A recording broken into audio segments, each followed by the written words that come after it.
All right, this is lab 4, circuits. All right, so the purpose of this lab was to understand how current and voltage are affected by resistors and capacitors, both in series and in parallel.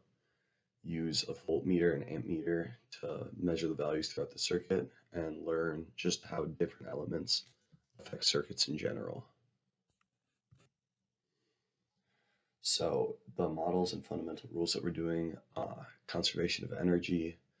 So the Kirchhoff's loop rule, where all of the delta V's around the loop will add up to 0. The node rule, Ohm's law, which is absolutely essential.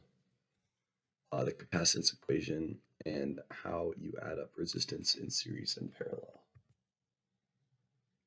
Okay, so the results, potential difference around the circuit sums up to 0, as you can see in Kirchhoff's law. And then the RC value was 6.49. So the procedure.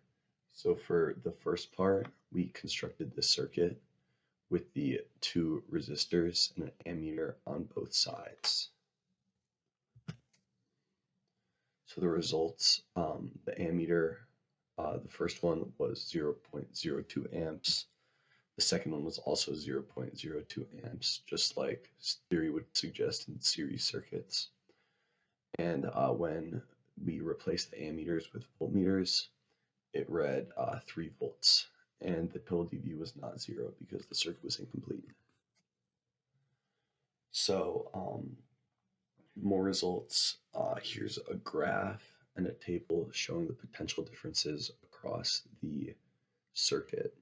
So as you can see, it adds up to 0. So when you put the ammeter in parallel, both read 0.6 because it's the total amperage throughout the circuit. So calculating resistance, we use the R equals V over I, and then the resistance at the 47 was 48 ohms, 100 ohms, and then the wire and ammeter were 0 ohms each, which is just in the simulation. In real life, they'd probably have a slight value. So RC circuits time.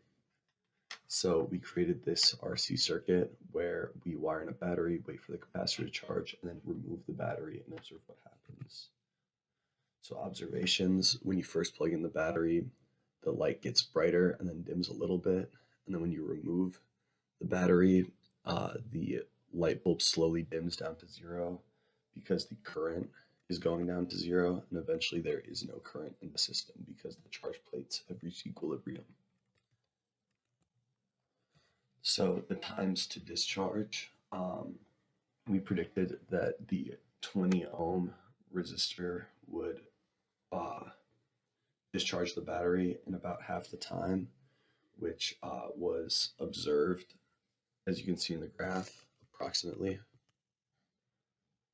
Then for the time-dependent voltage, we set up the circuit and measure the voltage, and we graph it over 20 seconds.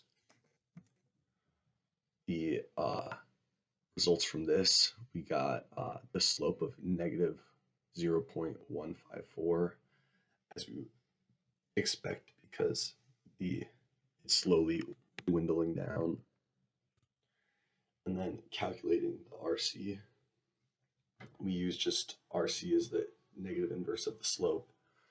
So RC we found was 6.49 seconds, and then the theoretical value, which is in ideal conditions, was 6 seconds. So they're pretty close. Not exact, but it's okay. So some sources of error is timing. We didn't have a super accurate way to time it or a built-in system for it, which could have had a very negligible effect on our results. And what if you were using real circuits with real sensors? It would be approximately the same, but the resistance of the ammeter would not be exactly 0, and this would change the current because it would change the resistance in the circuit.